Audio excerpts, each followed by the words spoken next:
I purchased a dream retirement sanctuary for my parents, only to arrive and find them being evicted by my own sister, Chloe, and her husband, Derek.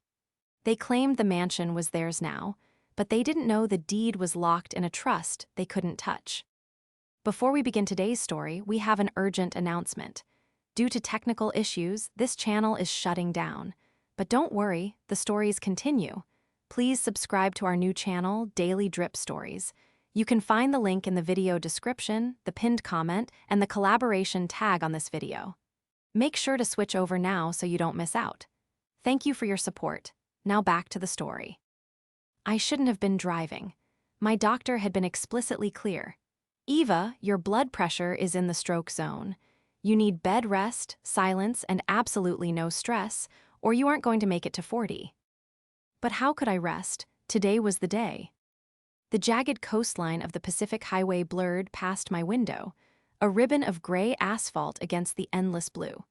My head was pounding with a migraine that felt like a hot iron spike being driven behind my left eye, a rhythmic, nauseating throb that synced perfectly with the windshield wipers fighting the misty sea spray. I popped another aspirin, my hands trembling slightly against the leather steering wheel.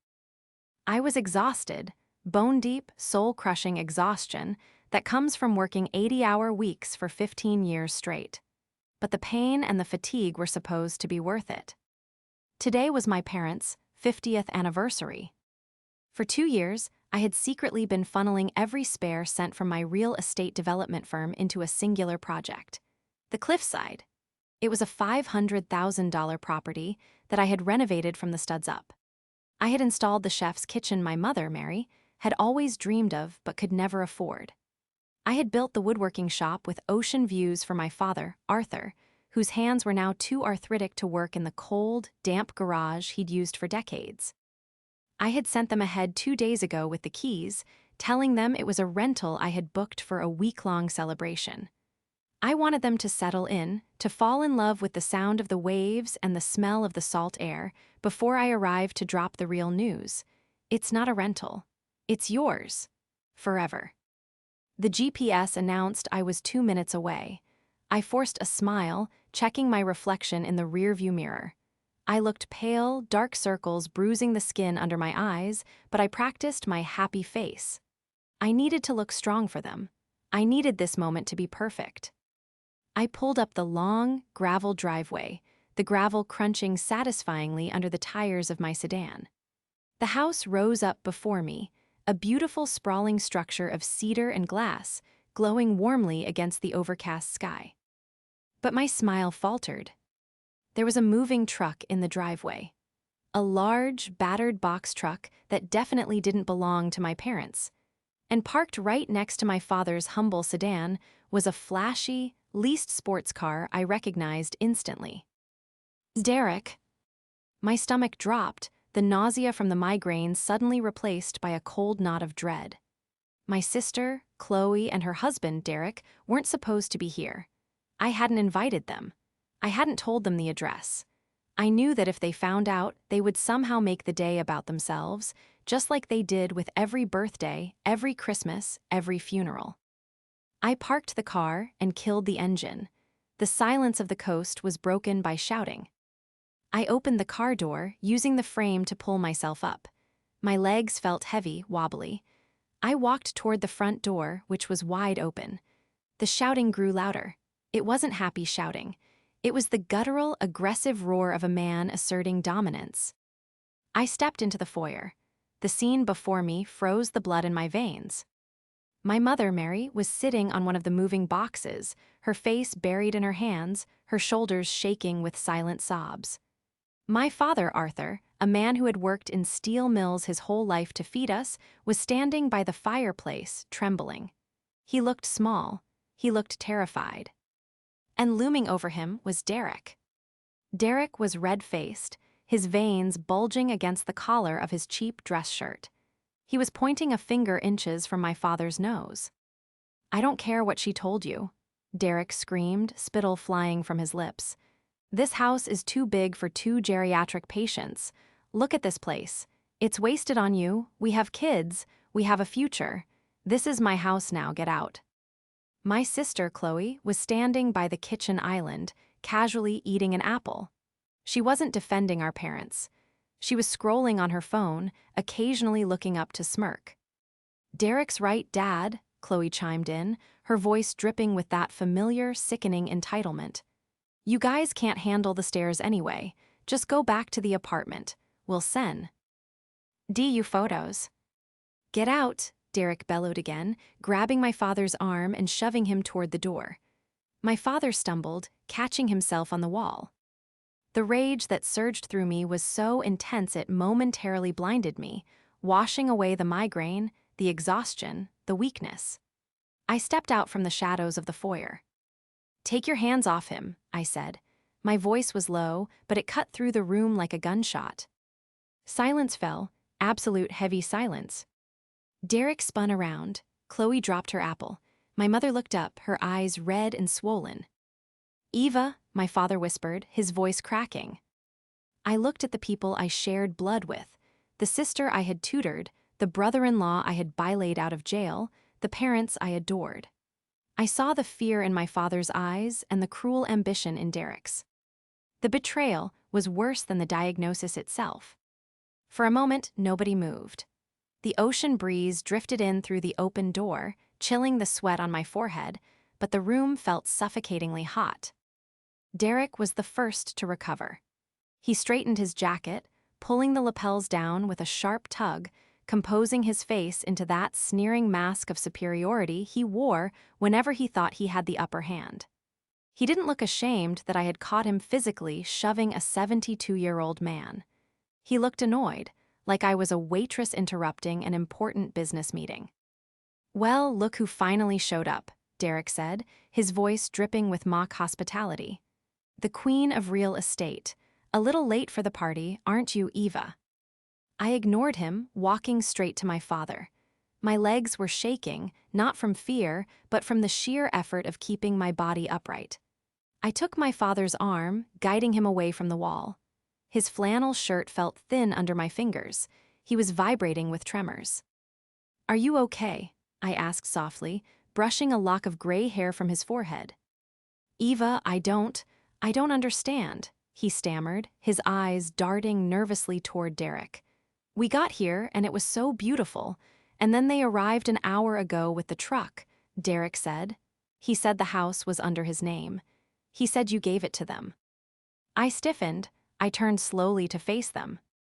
Chloe had moved from the kitchen island to stand next to her husband. She crossed her arms, jutting her hip out. She was 5 years younger than me, but in that moment, she looked like a petulant teenager. "You gave it to them," I repeated, my voice flat. "Is that what you told them, Chloe?" Chloe rolled her eyes. "Oh, stop being so dramatic, Eva. Look at this place. It's 5 bedrooms. 5, Mom and Dad use what? 1? It's ridiculous.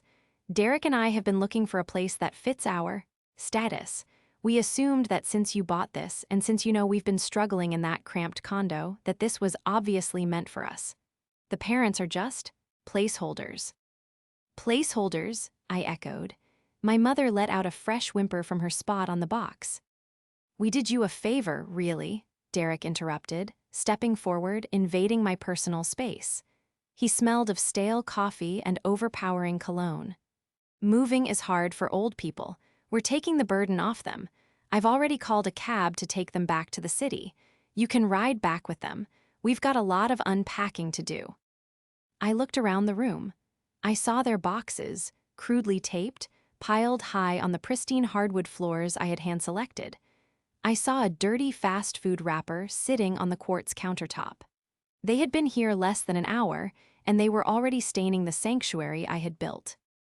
"This isn't your house, Derek," I said, my voice barely a whisper because my throat was tight with suppressed screaming. "I bought this for them, for their anniversary. You are trespassing." Derek laughed. It was a loud, barking sound that grated on my nerves.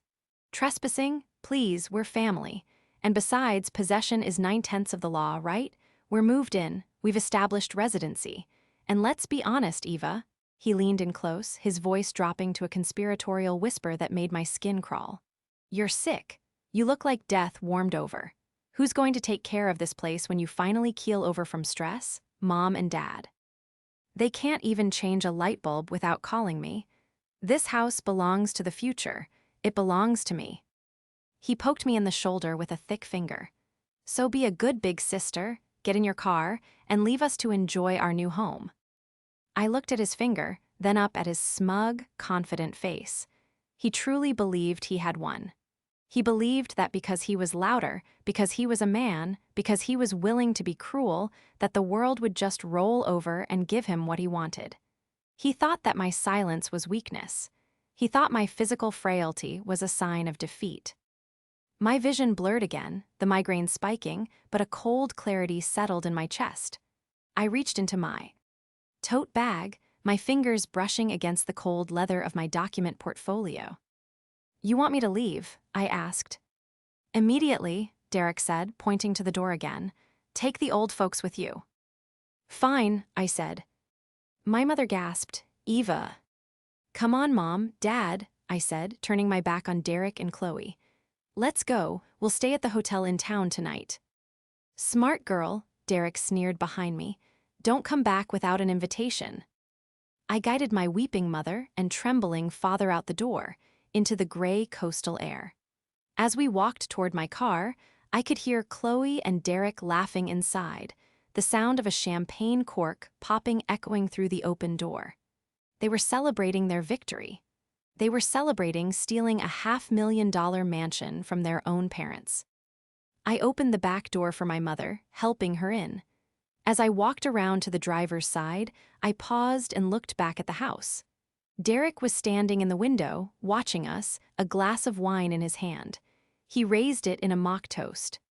He thought the game was over. He thought he had checkmated me.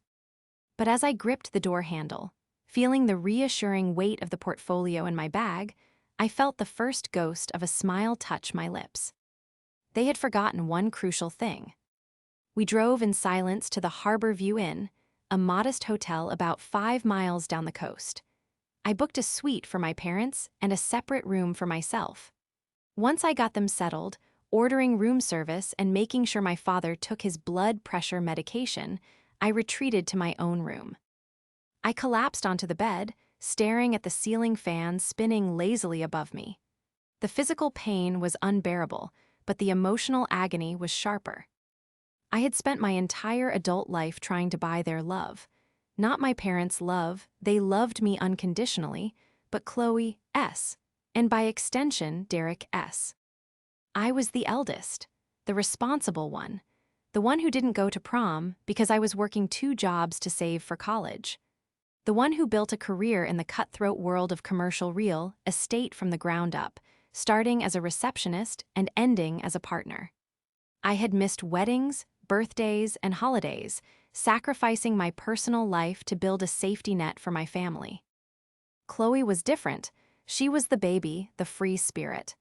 She dropped out of college 3 times, each time with a new passion, photography, then baking, then fashion design. Each time I paid the tuition. Each time I paid off the credit card debt she accrued. When she met Derek 5 years ago, I had hoped he would be a stabilizing influence. I was wrong. Derek was a chameleon, a man who spoke in buzzwords and empty promises. He called himself a day trader and an entrepreneur, but in reality, he was a gambler.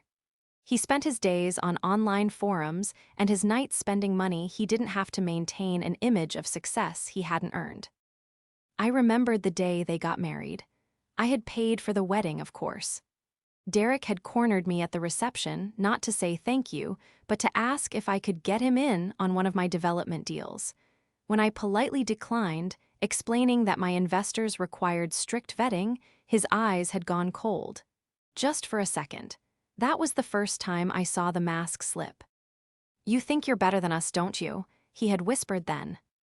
Now, lying in this hotel room, I realized that resentment had been festering for years. Derek didn't just want the house because it was valuable. He wanted it because it was mine.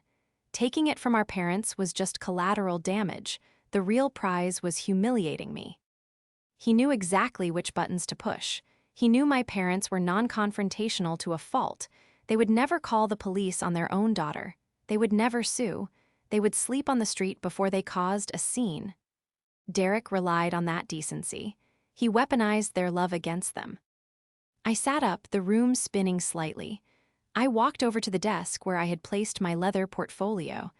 I unzipped it, the sound loud in the quiet room. Inside lay the deed to the seaside mansion.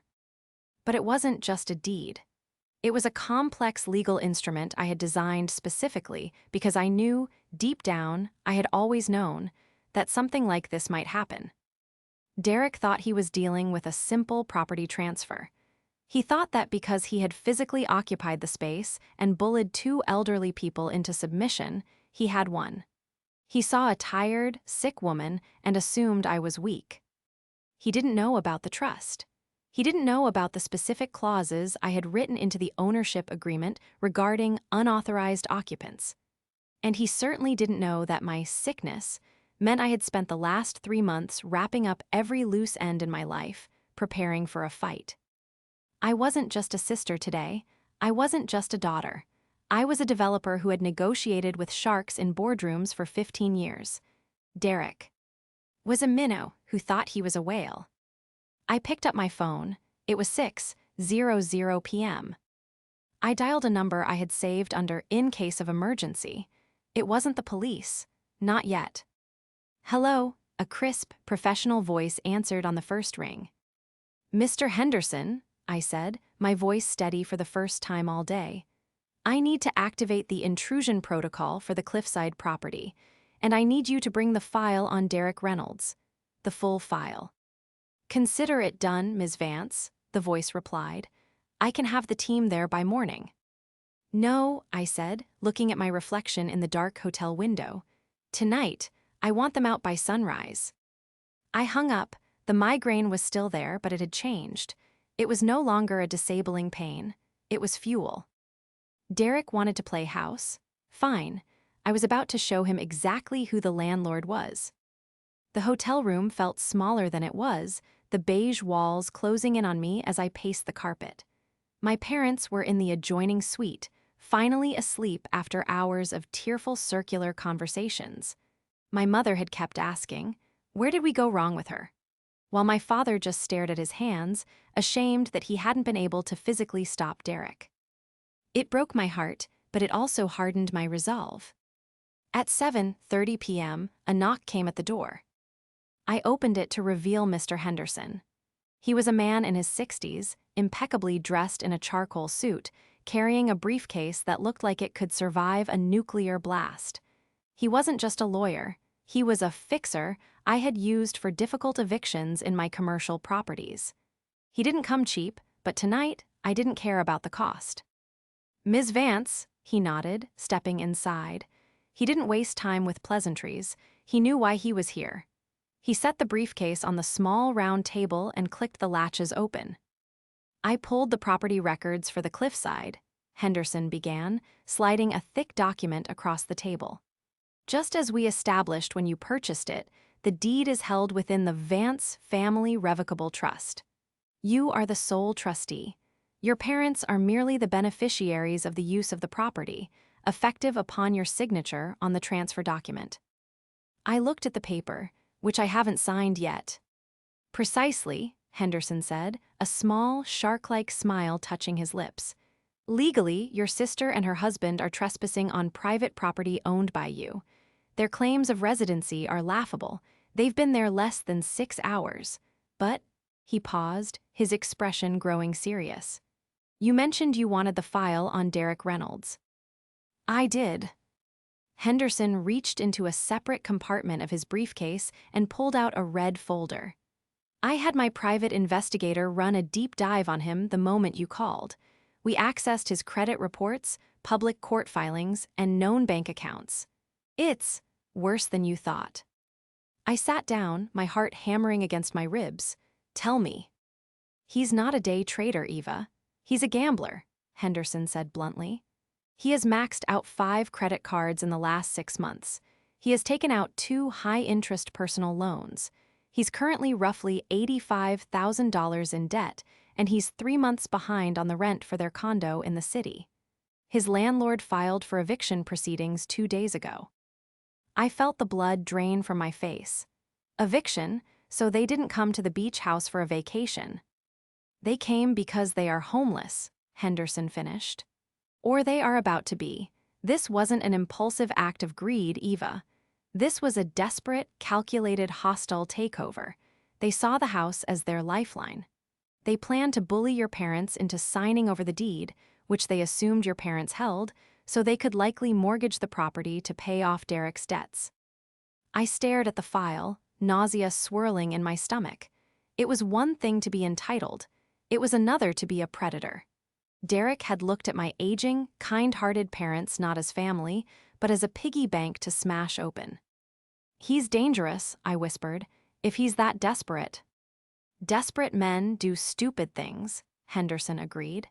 "Which is why we aren't going to play nice. We aren't going to file a standard eviction notice that gives them 30 days. We are going to use the immediate threat clause." He pulled out a final document. It was a restraining order application, pre-filled, citing elder abuse and financial coercion. "I need you to sign this," Henderson said, handing me a heavy fountain pen. "And then we need to go back there. Tonight, we catch them off guard before they can dig in." I took the pen. My hand wasn't trembling anymore. I thought of my father's shaking hands. I thought of my mother sobbing on a moving box. I signed my name with a flourish that felt like drawing a sword. "Let's go," I said. The drive back to the mansion was conducted in a convoy. I drove my sedan, my parents nervously sitting in the back. I had insisted they calm. Telling them they needed to see this to believe it. Behind us followed Henderson's black SUV, and behind him, a private security vehicle with 2 uniformed officers. It was 9:00 p.m. The coast was pitch black, the ocean a roaring void to our left. When we pulled into the driveway, the house was blazing with light. Every single window was illuminated. They were running up the electric bill, living it up in my house. The sight of it, the sheer audacity, made my jaw clench so hard my teeth ached. We parked, blocking the exit. The security officers stepped out first, their presence imposing in the floodlights. Henderson joined me as I opened the back door for my parents. "Stay behind me," I instructed them. "Do not say a word. Let me handle this." We marched to the front door. I didn't knock. I used my master key. The lock clicked, and I threw the door open. The scene inside was grotesque. Chloe was in the living room, opening a bottle of wine that I had been saving for the anniversary toast. Derek was lounging on the custom leather sofa, feet on the table, watching a football game on the 80-inch TV I had installed for my dad. They froze when we walked in. The wind from the open door swirled through the room, carrying the scent of the sea and the tension of the coming storm. "What the hell?" Derek scrambled up, spilling wine on the rug. "I told you to get lost. You can't just barge in here." "Actually," I said, my voice projecting clearly over the sound of the TV, "I can, because I own this house. Not Mom, not Dad, me." Derek's eyes darted from me to the security guards standing stoically in the foyer, then to Henderson, who was calmly holding a clipboard. "Bullshit," Derek spat, trying to regain his bravado. He stepped toward me, puffing out his chest. "Mom said you gifted it to them. That means it's marital property of the parents, and as their power of attorney, which I'm working on, I have the right to be here." "You're working on a power of attorney?" I asked, raising an eyebrow. "Is that what you were doing while you were shoving Dad out the door?" "We're protecting them," Chloe shrieked from the kitchen, running over to join her husband. "You don't care about them, Eva. You just want to control everything with your money. We're here to take care of them." "By getting evicted from your own apartment?" I asked. The silence that followed was instant and absolute. Derek's face went from red to a ghostly white. Chloe's mouth hung open. "How?" Derek stammered. "How do you?" "I know about the eviction, Derek," I said, stepping further into the room, forcing him to back up. "I know about the $85,000 in debt. I know about the loan sharks. I know you aren't a day trader. You're a gambler with a losing streak." I turned to my parents. They were staring at Derek with wide, horrified eyes. "Mom, Dad," I said, pointing at the man who had bullied them. "He didn't want the house for you. He wanted the deed. He was going to leverage this house, your retirement sanctuary, to pay off his gambling debts. He would have mortgaged it to the hilt and lost it within a year, leaving you on the street." "That's a lie," Derek screamed, his voice cracking. "She's lying to you, Mary. She's jealous. She's always been jealous of us because we have a real family and she's just a lonely, bitter workaholic." He lunged toward my mother, reaching out to grab her hand. "Mary, tell her we're staying." The security guard took a step forward, his hand resting on his belt, but he didn't need to intervene. Because my father, Arthur, stepped in front of my mother. "Don't touch her," my father said. It wasn't a shout.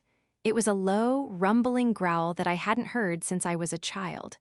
My father was a gentle man, a pacifist, but he was also a man who had spent 40 years working in steel mills. He might have been old, but his hands were still strong. Derek stopped, surprised by the sudden resistance from the man he had manhandled earlier. "Dad," Chloe pleaded, tears streaming down her face, fake, manipulative tears. "Please, Eva is making this up. We just want to be with you. We want to be a family if you kick us out. We have nowhere to go. You'd really let your grandchildren be homeless." It was a low blow, the lowest. She was using her children, who weren't even here right now, as human shields. My mother wavered. I saw it. The instinct to nurture, to protect her baby, was warring with the horror of what she had just learned. She looked at me, her eyes pleading. "Eva," Mom whispered. Maybe for a few days, until they sort things out. We can't let them be on the street." "No," I said firmly.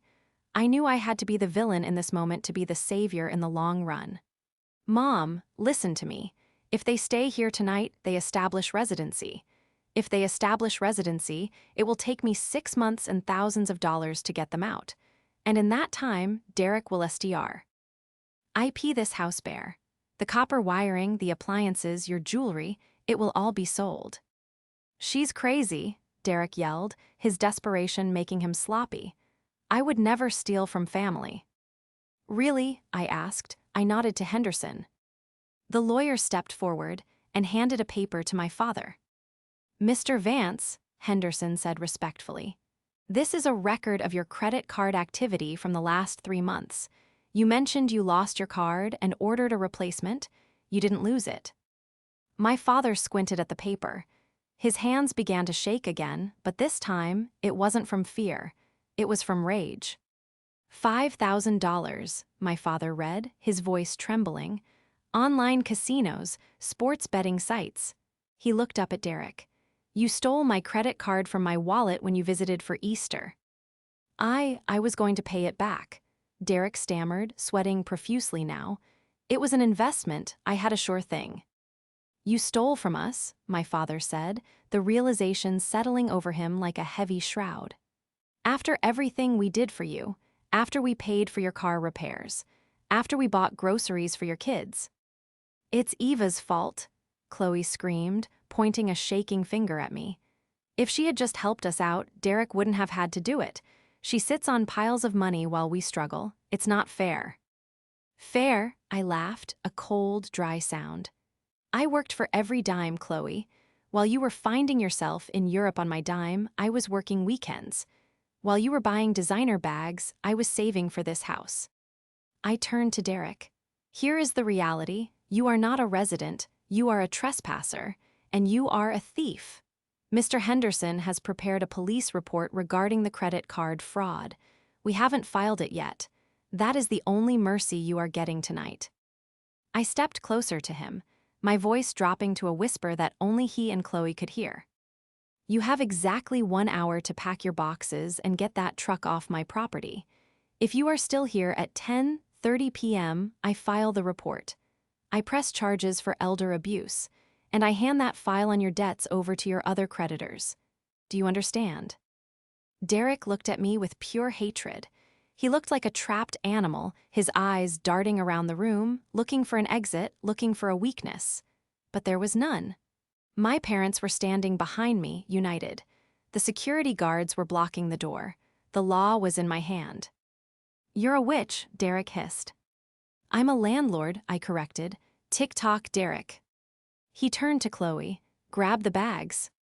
"But Derek," she started to whine. "Now," he screamed at her, his facade of the loving husband cracking completely. As they scrambled to shove their meager belongings back into the boxes, throwing clothes haphazardly into trash bags, I felt a heavy hand on my shoulder. I turned to see my father. He looked 10 years older than he had this morning, but his eyes were clear. "Thank you, Eva," he whispered. "I'm so sorry we didn't see it." "It's not your fault, Dad," I said, leaning into him. "Predators are good at camouflage." But it wasn't over. I could see it in Derek's eyes as he hauled a box past us, muttering under his breath. He wasn't defeated. He was just retreating to regroup. He was the kind of man who would burn the world down rather than admit he lost. And I knew, with a sinking feeling in my gut, that the final showdown wouldn't be private. He would try one last thing to destroy us. 2 days later, the sun finally broke through the coastal fog. It was the actual day of the 50th anniversary. Despite the trauma of the eviction, my parents had insisted we proceed with the celebration. They wanted to reclaim the house, to scrub the stain of Derek's presence from the rooms with laughter and memories. I had hired a caterer, a jazz trio, and invited about 30 of their closest friends and extended family members, aunts, uncles, and cousins who had driven in from the city. The house looked spectacular. The floor-to-ceiling windows were thrown open, allowing the ocean breeze to mingle with the scent of roasted garlic and fresh rosemary. The sound of clinking glasses and warm chatter filled the living room where, just 48 hours ago, Derek had been screaming threats. I stood by the kitchen island, arranging a platter of figs and prosciutto, but my eyes were constantly scanning the driveway.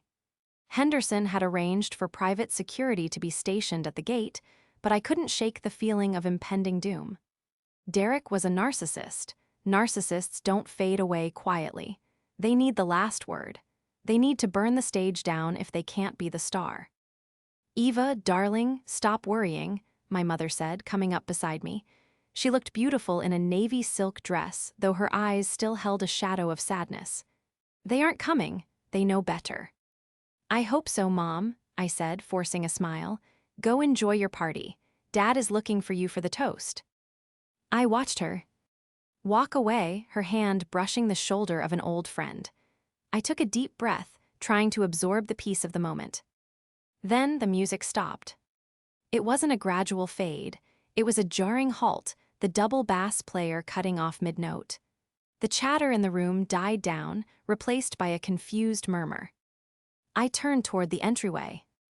Walking through the front door, past the security guard who was currently holding his radio, looking flustered, was Derek. And Chloe. But they didn't look like the defeated squatters from 2 nights ago. They were dressed for a funeral. Derek wore a black suit, his face solemn and grave.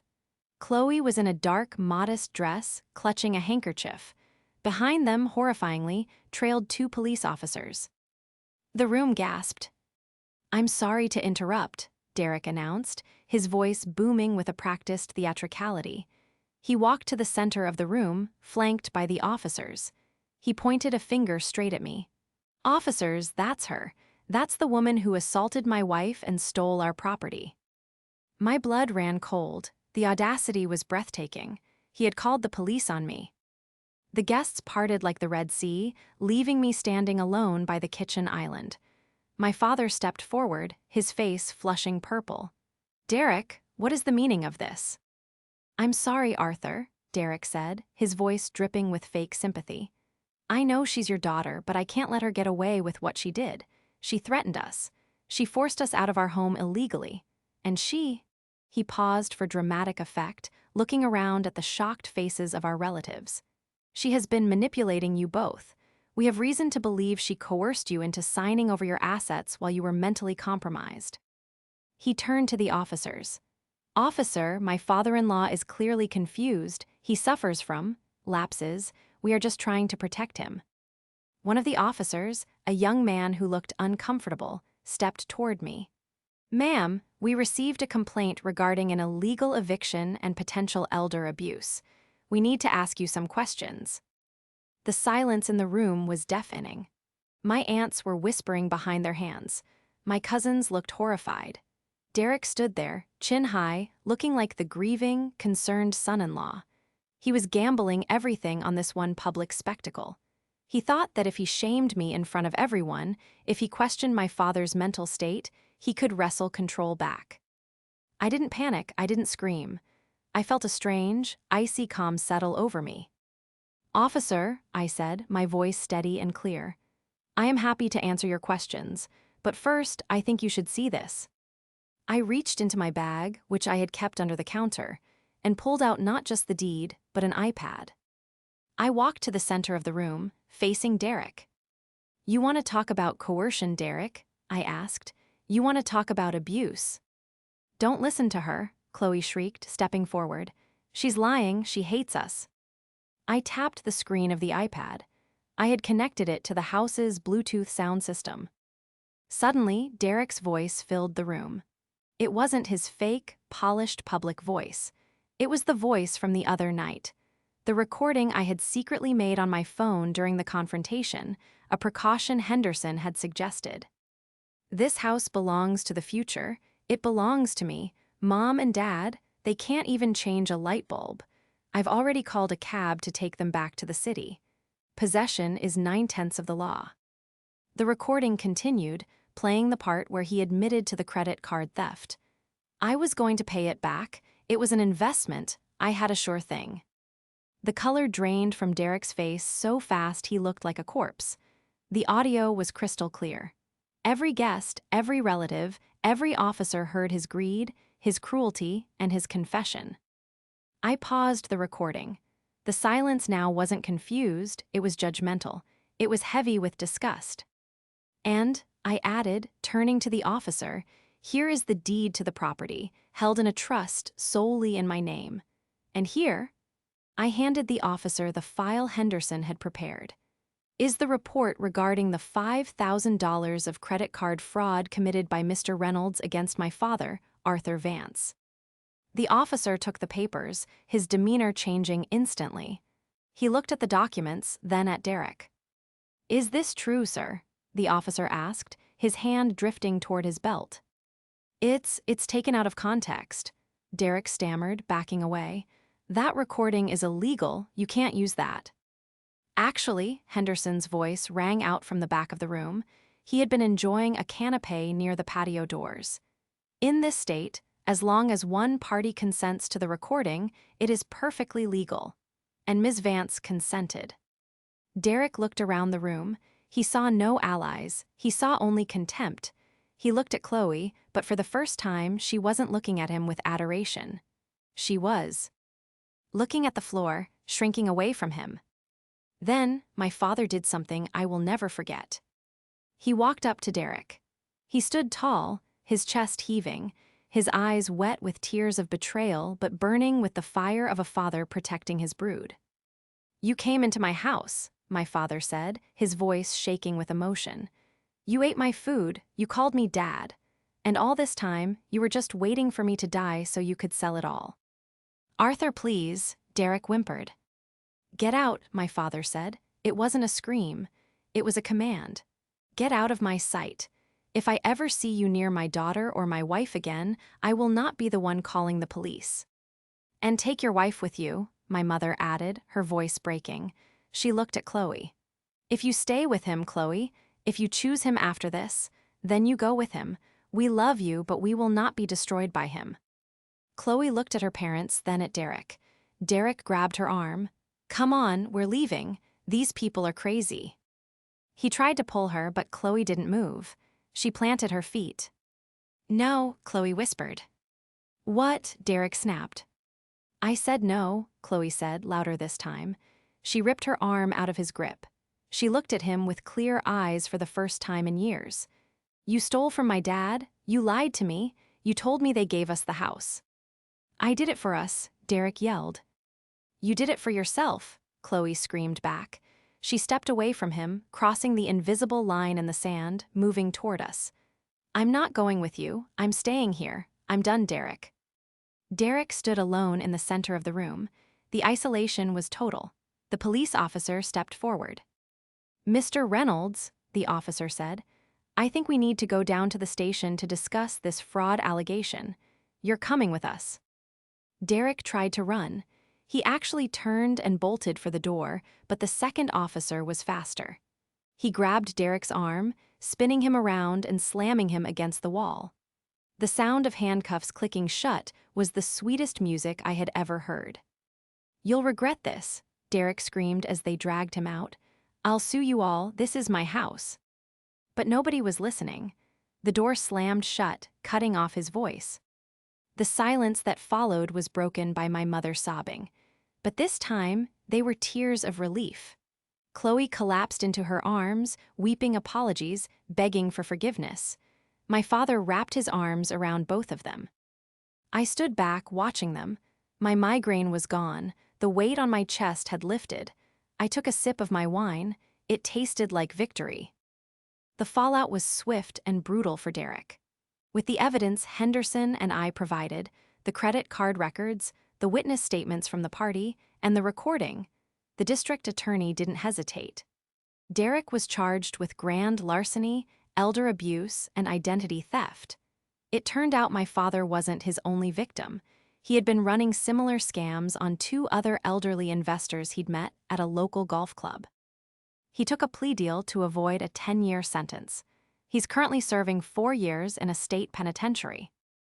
The divorce was finalized 3 months later. It wasn't easy for Chloe. She had to face the reality of her own enabling behavior.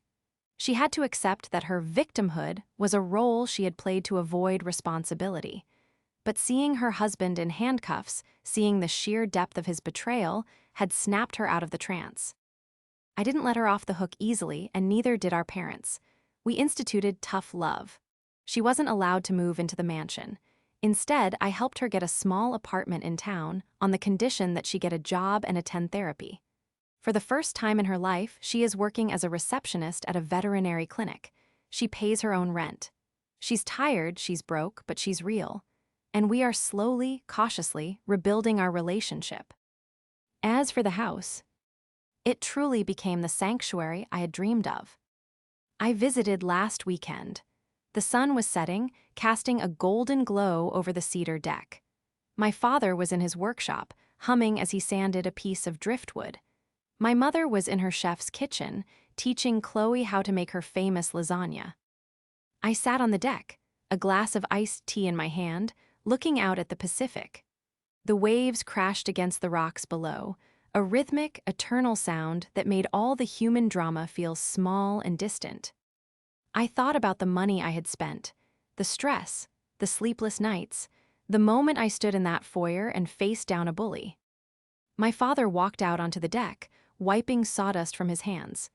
He sat down next to me, groaning slightly as he settled into the chair. "You know," he said softly, looking out at the horizon, "I never thought I'd live in a place like this. It feels like a dream." "You earned it, Dad," I said. 50 years of hard work." He reached out and took my hand. His palm was rough, calloused, and warm. "We didn't earn it, Eva. You gave it to us, you fought for us, you saved us." He squeezed my hand. "I know we've always worried about Chloe. I know you felt invisible sometimes, because you were the strong one, but I see you, Eva. I see exactly who you are." Tears pricked my eyes. It was the only validation I had ever really needed. "I love you, Dad," I whispered. "I love you too, honey," he said. We sat there in silence as the sun dipped below the water, painting the sky in shades of violet and fire. The house was safe. My family was healing. And for the first time in 15 years, I didn't feel the need to check my phone or worry about a deal or fix a problem. I just watched the sunset and breathed.